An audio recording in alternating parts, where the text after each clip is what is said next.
Cancer വന്നാൽ മരണം നിശ്ചയം എന്നത് നല്ല രീതിയിൽ പ്രിവെയിലിംഗ് ആയിട്ടുള്ളൊരു മിത്താണ്. മനസ്സിൽ ഇപ്പോഴും കൺസിഡർ ചെയ്യുന്നൊരു കാര്യമാണ്.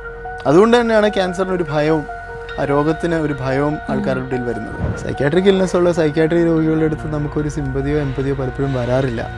നമ്മളൊരു അവഗണനയോ ഒരു പഴിയോ അല്ലെങ്കിൽ അങ്ങനെയുള്ള രീതിയിൽ നമ്മൾ ചിന്തിക്കുന്നത്. ബട്ട് എസെൻഷ്യലി അതും ഇതേപോലെ തന്നെ ഒരു ഡിസീസാണ്. അമേരിക്കയിൽ ഭയങ്കര ഇൻഡിവിജ്വലിസ്റ്റിക് സൊസൈറ്റിയാണ്.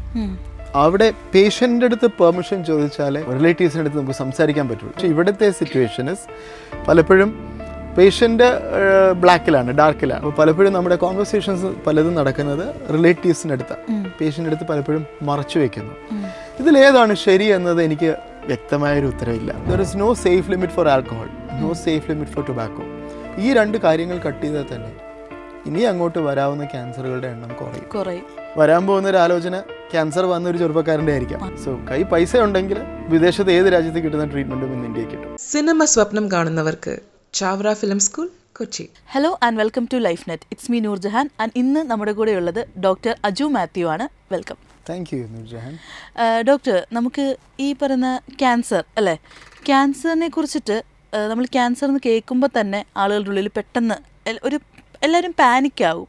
അപ്പോൾ ക്യാൻസറിനെ കുറിച്ചിട്ട് ആളുകളുടെ ഇടയിലുള്ള ഇന്നും നിന്ന് പോകുന്ന ഏറ്റവും വലിയൊരു തെറ്റിദ്ധാരണ എന്താണ്?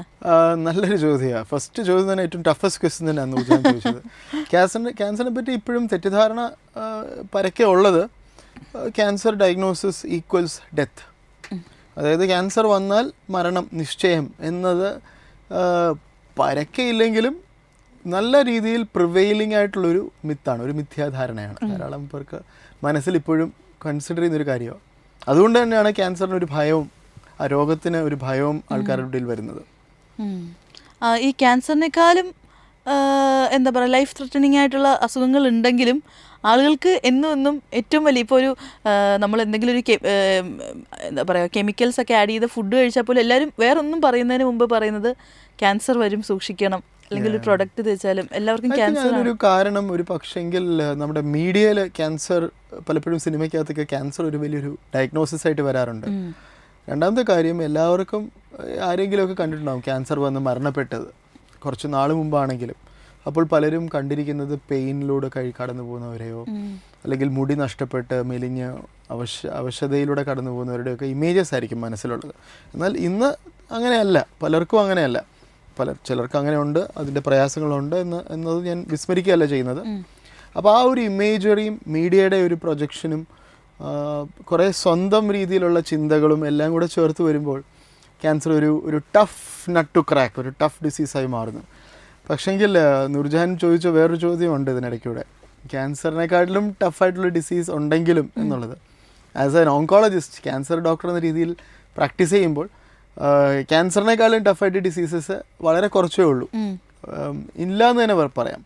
മേ ബി ക്യാൻസറിനോട് തുല്യം നിൽക്കുന്ന ഡിസീസസ് ചിലതുണ്ട് ഇൻ ടേംസ് ഓഫ് കോംപ്ലെക്സിറ്റി. എങ്ങനെ ഇതിനെ മാനേജ് ചെയ്യണം, ഇതിൻ്റെ കോംപ്ലെക്സിറ്റി മനസ്സിലാകാതെ ചാലഞ്ചിങ് ആയിട്ട് ഡിസീസ് ഉണ്ട്. അത് നമ്മുടെ ഓഫ് ടോപ്പിക് ആണെങ്കിലും ഞാൻ രേഖപ്പെടുത്താം എന്താണെന്ന്. Psychiatric illnesses is a very big challenge. Cancer ആൾക്കാർക്ക് സിമ്പതി വരും, പലപ്പോഴും അല്ല എമ്പതി വരും. സൈക്യാട്രിക് ഇൽനെസ് ഉള്ള സൈക്യാട്രി രോഗികളുടെ അടുത്ത് നമുക്കൊരു സിമ്പതിയോ എമ്പതിയോ പലപ്പോഴും വരാറില്ല. നമ്മളൊരു അവഗണനയോ ഒരു പഴിയോ അല്ലെങ്കിൽ അങ്ങനെയുള്ള രീതിയിൽ നമ്മൾ ചിന്തിക്കുന്നത്. ബട്ട് എസെൻഷ്യലി അതും ഇതേപോലെ തന്നെ ഒരു ഡിസീസാണ്. ഇനി വേറെ ഡിസീസുണ്ട് which is very challenging to treat. അതും ആൾക്കാരും ഡിസീസാണെന്ന് കൺസിഡർ ചെയ്യാറില്ല. എല്ലാവരും അതും അവഗണനയും ഒരു പരിതാപകര രീതിയിൽ അതിനെ മാനേജ് ചെയ്യുന്നത്. അതാണ് അഡിക്ഷൻസ്. ആൽക്കഹോൾ അഡിക്ഷൻ, ആൽക്കഹോളിസം അതൊരു പ്രോപ്പർ ഡിസീസാണ്. പക്ഷെ അതൊരു ഡിസീസാണെന്ന് ആരും ചിന്തിക്കുന്നില്ല.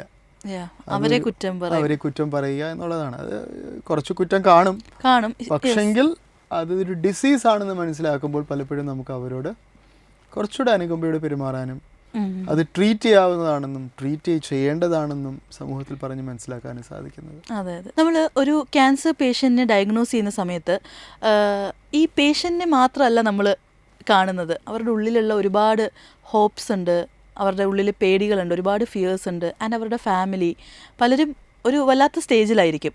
അപ്പോൾ എനിക്ക് ചോദിക്കാനുള്ളത്, as A doctor, how do you balance the science with empathy? Very challenging question. ഞാൻ എക്സാമ്പിൾ പറയാം. പലപ്പോഴും ക്യാൻസർ പേഷ്യൻസ് വരുമ്പോൾ ഉണ്ടാകുന്ന ചാലഞ്ചസ് ഉദാഹരണത്തിന് ഒരു പ്രായമായ ഒരു അമ്മ വിത്ത് ഹസ്ബൻഡ് എന്നെ കാണാൻ വന്നപ്പോൾ അമ്മയ്ക്ക് പ്രയാസകരമായ ഒരു അസുഖമാണ്. ഞങ്ങൾ തമ്മിലൊരു റിലേഷൻഷിപ്പ് ഉണ്ട്. അമ്മയ്ക്ക് രോഗം ഈ അടുത്തിടെ കൂടുകയാണ് ചെയ്തത്. അപ്പോൾ അമ്മയുടെ മുമ്പിൽ തന്നെ അച്ഛൻ, പുള്ളിക്കാരുടെ ഹസ്ബൻഡ് എൻ്റെ അടുത്ത് ചോദിക്കുന്നത്, ഡോക്ടറെ ഗുരുതരമായ രോഗമാണല്ലേ എന്നാണ് ചോദിക്കുന്നത്. അപ്പോൾ ഷീ ഈസ് ഹിയറിങ് ഇറ്റ്. അപ്പോൾ പലപ്പോഴും ഗുരുതരമായ രോഗമാണെങ്കിലും അത് അങ്ങനെ തന്നെ അതെ എന്ന് പറയാൻ നമുക്ക് കഴിയില്ല. കാരണം അത് പറഞ്ഞു കഴിഞ്ഞാൽ ഇമ്മീഡിയറ്റ്ലി ആ അമ്മ ഷാറ്റഡ് ആകുക ചെയ്യുന്നത്. നമുക്ക് കുറച്ച് ഹോപ്പ് നിലനിർത്തേണ്ട ആവശ്യമുണ്ട്. അപ്പോൾ ഇങ്ങനെയുള്ള സാഹചര്യത്തിൽ ഞാൻ ഓക്കെ കുഴപ്പമില്ല, നമുക്ക് മാനേജ് ചെയ്യാം എന്ന് പറയുകയും മകൻ്റെ അടുത്ത് പിന്നെ വിളിക്കാൻ പറയുകയും ചെയ്യുക ചെയ്തത്. എന്നിട്ട് മകൻ്റെ അടുത്ത് പിന്നീട് കാര്യമായിട്ട് സംസാരിക്കാൻ സാധിച്ചു. എഗെയിൻ മറച്ചു വെക്കുക എന്നല്ല ഉദ്ദേശിക്കുന്നത്, നുണ പറയുക എന്നുള്ള ഉദ്ദേശിക്കുന്നത്. പക്ഷേ സെൻസിറ്റീവായിട്ട് ഓരോ ഹാൻഡിൽ ചെയ്യാം ഓരോ സിറ്റുവേഷൻസ്. വളരെ ചാലഞ്ചിങ് ആണ്. So empathy is the right word. What you are talking about is empathy. Science ഒന്ന്, എംപതി ഒന്ന്, സിമ്പതി വേറൊന്ന്. എംപതി എന്ന് പറഞ്ഞാൽ നമ്മളെ തന്നെ വേറൊരാളുടെ ഷൂസിലിട്ട് നടന്ന് അവരുടെ നടക്കുന്ന രീതിയിൽ നടക്കുമ്പോൾ നമുക്കുണ്ടാകാവുന്ന ചിന്തകൾ. ഒരു ഫേമസ് ബുക്കുണ്ട്, to kill a mockingbird. To kill a mockingbird വായിച്ചിട്ടുണ്ടോ അല്ലെ കേട്ടിട്ടുണ്ടോ? ഫേമസ് പഴയ ഒരു എനിക്കൊന്ന് ഗ്രെഗറി എന്ന് പറഞ്ഞൊരു ഫേമസ് 60s അമേരിക്കൻ മൂവിയൊക്കെ ഉണ്ട്, നല്ലൊരു പഴയ മൂവി. അതിനകത്ത് അറ്റിക്കസ് ഫിഞ്ച് എന്നാണ് അതിനകത്ത് ഫാദറിൻ്റെ പേര്, ക്യാരക്ടറിൻ്റെ. Atticus Finch is considered one of the best fathers in media. ബുക്കിലോ ഫിലിമിലോ പോർട്രേ ചെയ്യുന്നതിൽ one of the best role model fathers. അതിനകത്തൊരു കൊച്ചു കുട്ടിയുണ്ട്, സ്കോട്ട് ഫാദറിൻ്റെ അടുത്ത് ചോദിക്കുക വേറൊരാളെ പറ്റി, ഒരു കറുത്തവർഗ്ഗക്കാരനെ തൂക്കിലേറ്റാൻ പോവുക അവൻ ചെയ്യാത്തൊരു കുറ്റത്തിന് വേണ്ടി. അത് ഈ കൊച്ചിനറിയാം ചെയ്യാത്ത കുറ്റമാണ്. ഫാദറാണ് ഈ കറുത്തവർഗ്ഗക്കാരൻ്റെ വക്കീൽ.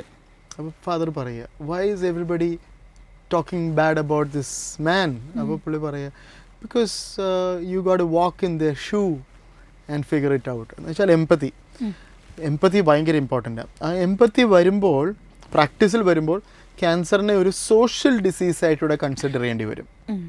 ഒരു വ്യക്തിക്ക് ഉണ്ടാകുന്ന രോഗം മാത്രമല്ല, ചിലപ്പോൾ ഒരു കുടുംബത്തിനുണ്ടാകുന്ന രോഗം മാത്രമല്ല, അതൊരു സമൂഹത്തിന് മൊത്തമായിട്ടുണ്ടാകുന്ന ഒരു രോഗമാണ് പലപ്പോഴും. ഒരാൾക്ക് വ്യക്തിക്ക് രോഗം വന്നു കഴിഞ്ഞാൽ അതിലൂടെ അതിൻ്റെ ആഫ്റ്റർ ഇഫക്ട്സ് വരാൻ പോകുന്നത് കുടുംബത്തിലെ വ്യക്തികൾക്കും അവരുടെ കസിൻസിനും അവരുടെ ഗ്രാൻഡ് പേരൻസിനും ഒക്കെ വരാം. So that makes it very challenging. So സയൻസിനോടൊപ്പം തന്നെ എംപതി ഈസ് വെരി ഇമ്പോർട്ടൻറ്റ്. എപ്പോഴെങ്കിലും നമ്മൾ ഈ മൂവീസിലൊക്കെയാണ് നമ്മളിതൊക്കെ ഡയറക്റ്റ് കാണാറ്. അതായത് ഇവരോട് ഡയറക്റ്റ് പറയാണ്ട് അവരുടെ കൂടെ വരുന്നവരോടായിരിക്കും ഇങ്ങനെയാണ് ഡയഗ്നോസ് ചെയ്യുമ്പോൾ പറയാറുള്ളത്. ശരിക്കും അങ്ങനെ തന്നെയാണോ? നിങ്ങൾ ഡയറക്റ്റ് പറയാറുണ്ടോ? നല്ല again Noorjan, very good interview, I'm enjoying it. നല്ല profound questions, very profound question. ഞാൻ ഒത്തിരി ഇത് ഇൻ്റർവ്യൂസ് ചെയ്യാറുള്ളതുകൊണ്ട് എനിക്ക് ഈ ക്വസ്റ്റ്യൻസ് ആർ വെരി ഇൻട്രസ്റ്റിംഗ്. ഞാൻ അമേരിക്കയിൽ പ്രാക്ടീസ് ചെയ്തിട്ടുണ്ട് ഒരു 10-11 വർഷത്തോളം. അമേരിക്കയിൽ ഭയങ്കര ഇൻഡിവിജ്വലിസ്റ്റിക് സൊസൈറ്റിയാണ്. അവിടെ പേഷ്യൻ്റെ അടുത്ത് പെർമിഷൻ ചോദിച്ചാലേ റിലേറ്റീവ്സിൻ്റെ അടുത്ത് നമുക്ക് സംസാരിക്കാൻ പറ്റുള്ളൂ. ഇപ്പോൾ ഒരു പേഷ്യൻ്റ് വരും, ഒരു എൽഡർലി മാൻ, 70-year-old ജെൻറ്റിൽമാൻ കംസ്. അപ്പോൾ പേഷ്യൻ്റെ അടുത്ത് ഞാൻ ചോദിക്കുക, അദ്ദേഹത്തിന് ക്യാൻസറാണ്, അപ്പം ഞാൻ I have to talk to him. ഞാനിതിനി ആരുടെ അടുത്തൊക്കെ പറയണം, അല്ലെ who should I talk to, അല്ലെങ്കിൽ എന്നുള്ളത്. ആ പേഷ്യൻ്റെ പെർമിഷൻ തന്നാൽ എനിക്ക് മറ്റുള്ളവരുടെ സംസാരിക്കാൻ പറ്റും. നേരെ കുറിച്ച് ഇവിടുത്തെ സിറ്റുവേഷൻസ് പലപ്പോഴും പേഷ്യൻ്റ് ബ്ലാക്കിലാണ്, ഡാർക്കിലാണ്, ഇരുട്ടത്ത, വെളിച്ചത്തിരിക്കുന്നത് മുഴുവൻ റിലേറ്റീവ്സാണ്. ഞാനതിനെ അനാലജിക്കലി പറയുക. അപ്പോൾ പലപ്പോഴും നമ്മുടെ കോൺവെർസേഷൻസ് പലതും നടക്കുന്നത് റിലേറ്റീവ്സിൻ്റെ അടുത്താണ്. പേഷ്യൻ്റെ അടുത്ത് പലപ്പോഴും മറച്ചു വയ്ക്കുന്നു. ഇതിലേതാണ് ശരി എന്നത് എനിക്ക് വ്യക്തമായൊരു ഉത്തരവില്ല.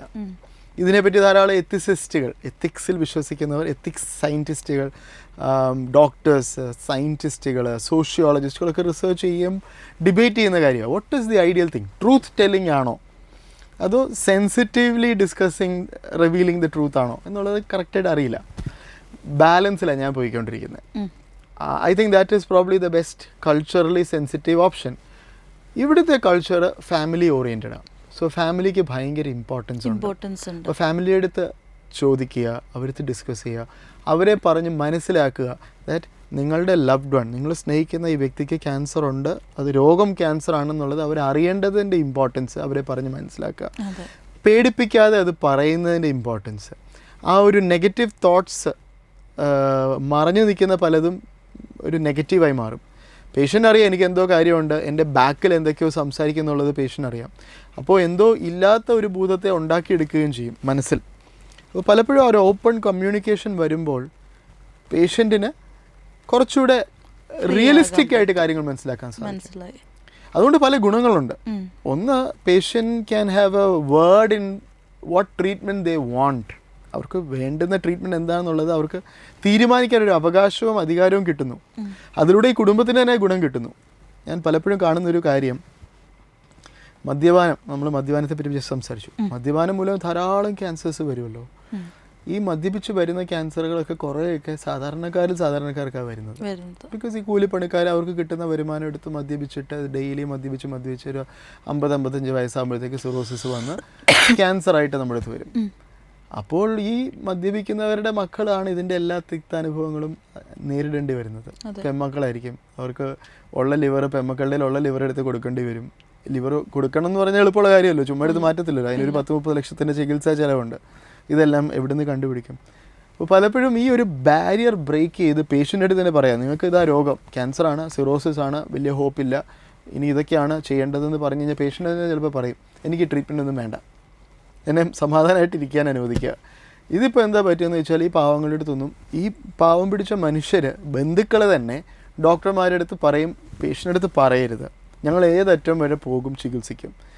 അങ്ങനെ ചികിത്സിച്ച് ഒത്തിരി കുടുംബങ്ങൾ കടത്തിൽപ്പെട്ട് പ്രയാസത്തിൽ കടന്നു പോകുന്നുണ്ട്. ഡെറ്റിൽ, ഫാമിലി ഡെറ്റിൽ വരുന്ന ധാരാളം ഫാമിലീസ് ഉണ്ട്. അപ്പോൾ ഈ direct truth telling, sensitive, culturally sensitive, empathetically delivered, hope filled truth telling, അമേരിക്കയിലെ പോലെ truth telling as it goes അല്ല, ഇതെല്ലാം കോട്ട് ചെയ്തുകൊണ്ട് ഈ ഒരു കോണ്ടെക്സ്ച്വലി വെച്ചുകൊണ്ട് ട്രൂത്ത് ടെല് ചെയ്യുന്നത് ഭയങ്കര ഇമ്പോർട്ടൻ്റ് ആണ്. അവർക്കപ്പോൾ കുറച്ചുകൂടെ അവർക്ക് തന്നെ ഒരു ഐ ഓപ്പണിംഗ് ആയിരിക്കും. അവർക്ക് തന്നെ ഡിസിഷൻ മേക്കിംഗ് എടുക്കാം. അവർക്ക് തന്നെ എനിക്ക് ഈ ട്രീറ്റ്മെൻറ്റ് വേണ്ട, അല്ലെ എനിക്കിത് വേണം, അല്ലെ എൻ്റെ കയ്യിൽ ഇത്രയും പൈസയുണ്ട്, അല്ല ഇപ്പോൾ എന്താ മറുവശം, ഞാനിപ്പോൾ സാമ്പത്തികമായിട്ട് പ്രയാസമുള്ളവരുടെ കാര്യം പറഞ്ഞു. മറുവശം എന്താ, മക്കൾ പൈസ ഉള്ളവരുടെ അടുത്ത് ഒന്നും പറയില്ല, ലൈക്ക് പേരൻസ്. അവസാനം പേരൻറ്റിന് എന്തെങ്കിലും വരുന്നു, മക്കൾക്കൊന്നും അറിയത്തില്ല ഈ ഫാദർ എവിടെയൊക്കെ എന്തൊക്കെ ഇൻവെസ്റ്റ് ചെയ്തെന്ന്.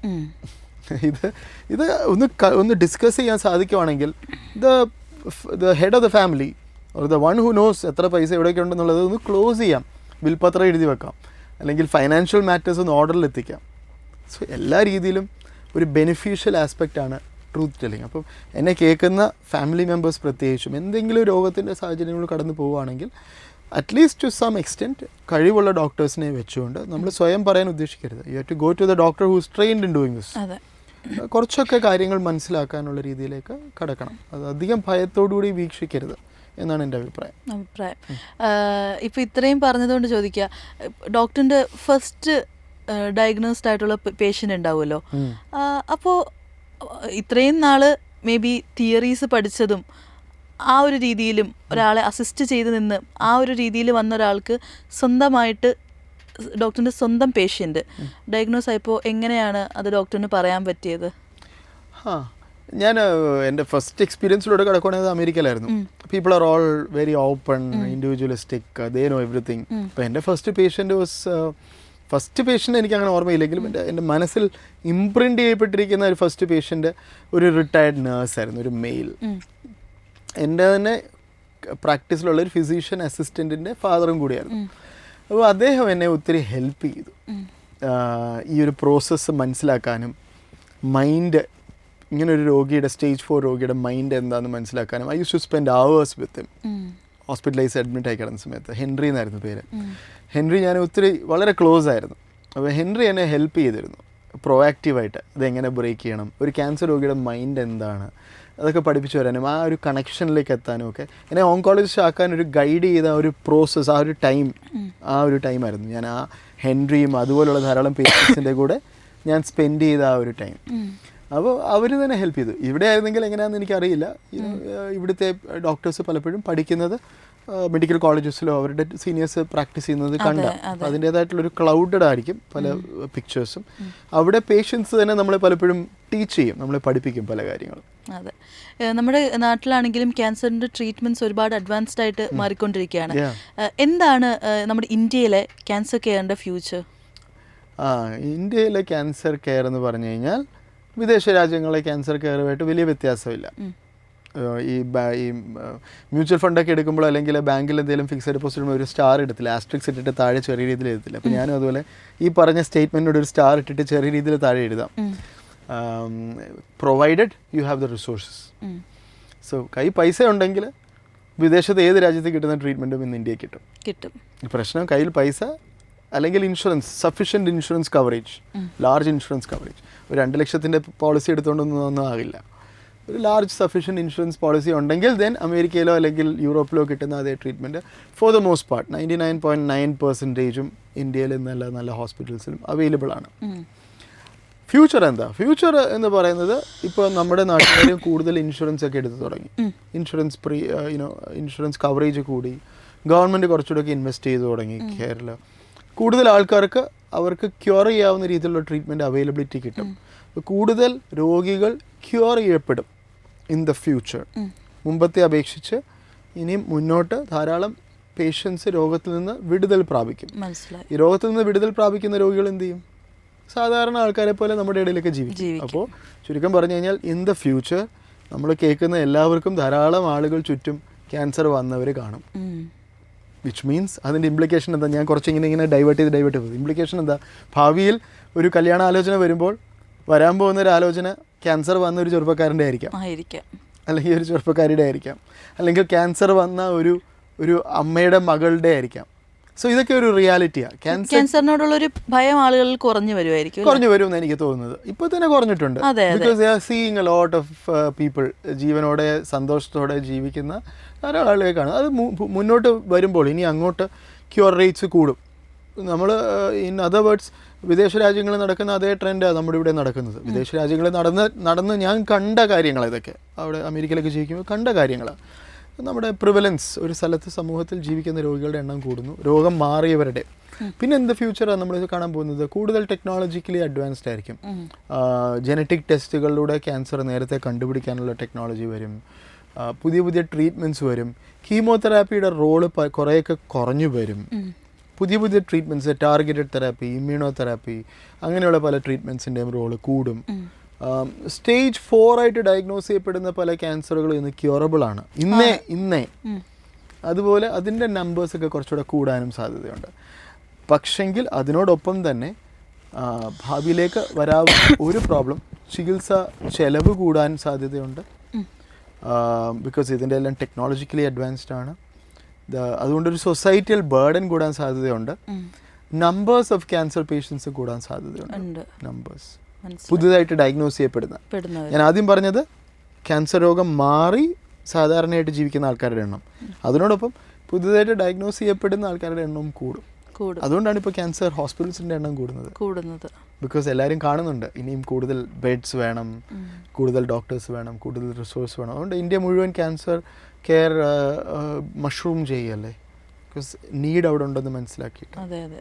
ഈ 4th സ്റ്റേജ് നമ്മളെല്ലാവരും പറയും, ഫസ്റ്റ് പറയും നല്ല കേൾക്കുന്നത് ഫസ്റ്റ് സ്റ്റേജും സെക്കൻഡ് സ്റ്റേജ് ആണെങ്കിൽ ക്യൂർ ആവാനുള്ള സാധ്യതകൾ ഒരുപാട് കൂടുതലാണ്. But 3rd or 4th stage വരുമ്പോഴാണ് ചാലഞ്ചിങ് ആവുന്നത്. പലരും 4th സ്റ്റേജ് ആണെങ്കിൽ ഒരിക്കലും രക്ഷപ്പെടില്ല എന്ന് വരെ എഴുതി തള്ളുന്നവരുണ്ടല്ലോ.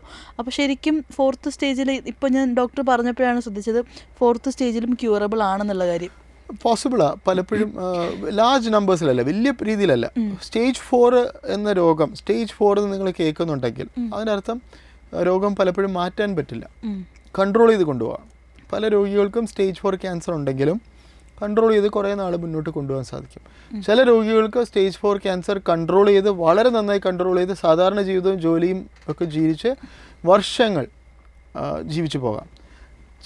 അഭൂതപൂർവമായി ചില രോഗികൾക്ക് സ്റ്റേജ് 4 ക്യാൻസർ ഉണ്ടെങ്കിലും ട്രീറ്റ്മെൻറ്റ് ചെയ്ത് രോഗം തന്നെ ഇല്ലാതെയാകാം, ക്യൂർ ചെയ്യാം.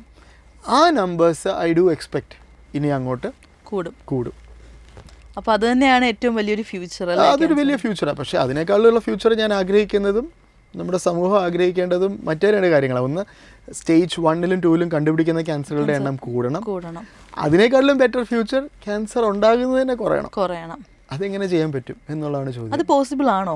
എന്ത് തോന്നുന്നു? ഞാൻ ചോദിക്കാം ഇന്റർവ്യൂ. ബട്ട് ഞാൻ കണ്ടു, ഇപ്പോൾ എൻ്റെ ഒരു എനിക്ക് കുറച്ചുകൂടെ ഏജ് ഉണ്ടായിരുന്നപ്പോൾ ക്യാൻസർ ഉള്ള പേഷ്യൻസിനെ നമ്മൾ കാണുന്നത് കുറവാണ്. ബട്ട് എനിക്ക് കുറച്ചുകൂടെ ഏജ് വരുമ്പോൾ ഞാൻ കണ്ടുവരുന്നത് എനിക്ക് അറിയാവുന്ന ഒരു സൊസൈറ്റിയിൽ തന്നെ അതുള്ളവരുടെ എണ്ണം കൂടുന്നുണ്ട്. അതിനി കൂടും. അമേരിക്കയിലൊക്കെ ട്രെൻഡ് നോക്കി കഴിഞ്ഞാൽ അമേരിക്കയിൽ നടന്നതാണ് ഇപ്പോൾ കേരളത്തിൽ നടക്കുന്നത്. കേരളത്തിൽ ഇപ്പോൾ നടക്കുന്നതായിരിക്കും ഒരു 10-20 വർഷം കഴിഞ്ഞ് ബീഹാറിൽ നടക്കാൻ പോകുന്നത്. ബിക്കോസ് ലോകത്തെല്ലായിടത്തും എക്കോണമി മാറുന്നതിനനുസരിച്ചാണ് ഓരോന്നിൻ്റെ ഓരോ ഡിസീസിൻ്റെ പാറ്റേൺസും മാറുന്നത്. അമേരിക്കയിൽ ഉള്ള അനുദിനം അല്ലെങ്കിൽ എല്ലാ വർഷവും ഡയഗ്നോസ് ചെയ്യപ്പെടുന്ന ക്യാൻസറുകളുടെ എണ്ണത്തിൻ്റെ 4-1, 5-1 ഇന്ന് കേരളത്തിൽ ഡയഗ്നോസ് ചെയ്യപ്പെടുന്നുള്ളൂ. നമ്മുടേതിൻ്റെ അതിനേക്കാളും പകുതിയിൽ താഴെയുള്ളൂ മറ്റ് നോർത്തേൺ ഇന്ത്യൻ സംസ്ഥാനങ്ങളിൽ ഡയഗ്നോസ് ചെയ്യപ്പെടുന്നത്. എക്കോണമി ഒരു ഫാക്ടറാണ്, ഫുഡ് ഹാബിറ്റ്സ് ഒരു ഫാക്ടറാണ്, ഏജ് സൊസൈറ്റിയുടെ പ്രായം കൂടുന്നത് ഒരു ഫാക്ടറാണ്. കേരളത്തിൻ്റെ ലൈഫ് എക്സ്പെക്റ്റൻസി അല്ല നോർത്തേൺ ഇന്ത്യൻ സ്റ്റേറ്റ്സിലെ ലൈഫ് എക്സ്പെക്റ്റൻസി. അപ്പോൾ ക്യാൻസർ ഒരു പ്രായം കൂടുന്തോറും, ഒരു സമൂഹത്തിലെ പ്രായം കൂടുന്തോറും ക്യാൻസറിൻ്റെ നിരക്കും കൂടും. ബിക്കോസ് ക്യാൻസർ എന്ന രോഗം തന്നെ പ്രധാനമായിട്ടും ഉണ്ടാകുന്നത് പ്രായം കൂടുന്ന ആളുകളിലാണ്. ജനിതക എറേഴ്സ് സംഭവിക്കുന്നത് ആസ് യു ഏജ്, ആ സമയമാണ് ക്യാൻസറിൻ്റെ റിസ്ക്കും കൂടുന്നത്. പക്ഷേ മറിച്ചും ഓർക്കേണ്ട ഒരു കാര്യം ലൈഫ് സ്റ്റൈൽ ഡിസീസും കൂടെയാണ്, ഒരു ജീവിതശൈലി രോഗം കൂടിയാണ്. അപ്പോൾ നമ്മൾ ചെയ്യേണ്ടത്, we have a bad example in front of us. അതാണ് അമേരിക്ക. യൂറോപ്പ് പിന്നെയും ബെറ്റർ. സ്വിറ്റ്സർലൻഡിലേക്ക് പോയിട്ടുണ്ടെങ്കിൽ കാണാം, അവിടെ എല്ലാം വളരെ പെർഫെക്റ്റ് അടിപൊളി ലൈഫ് സ്റ്റൈലാണ്. ഇറ്റലി, മെഡിറ്ററേനിയൻ ഏരിയ, ആ ഏരിയയിലൊക്കെയുള്ള ലൈഫ് സ്റ്റൈലൊക്കെ very good. It's very good. America is classic, ഒരു ബാഡ് ലൈഫ് സ്റ്റൈൽ സ്ഥലം, അതിൻ്റെ ഒരു ക്ലാസിക് എക്സാമ്പിൾ. അപ്പം നമ്മൾ അവരെ പോലെ ആകാതിരിക്കുക, നമ്മുടെ ലൈഫ് സ്റ്റൈൽ. അതെ, ഈ ലൈഫ് സ്റ്റൈലിൽ എന്തൊക്കെയാണ് നമ്മൾ മെയിൻലി ശ്രദ്ധിക്കേണ്ട കാര്യങ്ങൾ വരാതിരിക്കാൻ? നമ്മളിനി ചിലരെ പറയും അവർ അത്രയും ഹെൽത്തി ലൈഫ് സ്റ്റൈൽ നയിച്ചിട്ടും അസുഖങ്ങൾ വന്നിട്ടുണ്ട്. മദ്യപിക്കാത്തവർക്ക് പലർക്കും സിറോസിസ് വരെ നമ്മൾ കണ്ടിട്ടുണ്ട്. അപ്പോൾ ക്യാൻസറിനെ നമുക്ക് അങ്ങനെ തടഞ്ഞു നിർത്താൻ പറ്റുമോ? Coming back to what is a healthy lifestyle. വിദേശ രാജ്യങ്ങൾ, അമേരിക്കയിൽ ഉണ്ടാകുന്ന ക്യാൻസറുകൾ ഒരു വലിയൊരു ചങ്ക്, ഇന്ത്യയിലുള്ളതും കേരളത്തിലുള്ളതിന് വലിയൊരു chunk tobacco and alcohol, smoking, tobacco, പുകയിലയും മദ്യപാനം, യാതൊരു സംശയമില്ല. അത് കട്ട് ചെയ്താൽ തന്നെ, അത് ഇല്ലാതാക്കിയാൽ തന്നെ എന്തൊരു വ്യത്യാസം ഉണ്ടാകും.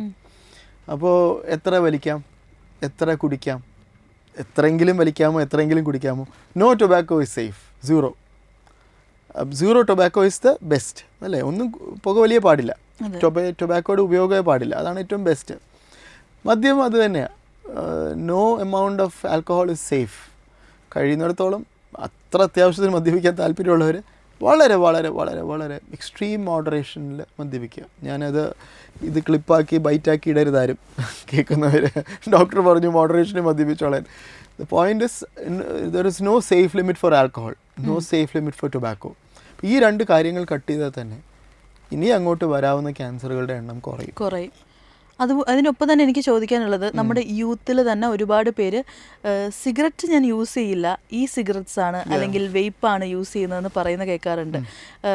ഇത് ശരിക്കും പറഞ്ഞാൽ സിഗരറ്റിനേക്കാളും എഫക്റ്റ് കൂടുതലാണോ, അതോ ഇത് സേഫ് ആണോ? സോ ഈ ഒരു ഹൈപ്പോത്തസിലാണ് വിദേശ രാജ്യങ്ങളൊക്കെ ഈ സിഗരറ്റ്സ് കുറേയൊക്കെ വൈഡ് സ്പ്രെഡ് ആയിട്ട് അലൗ ചെയ്തത്.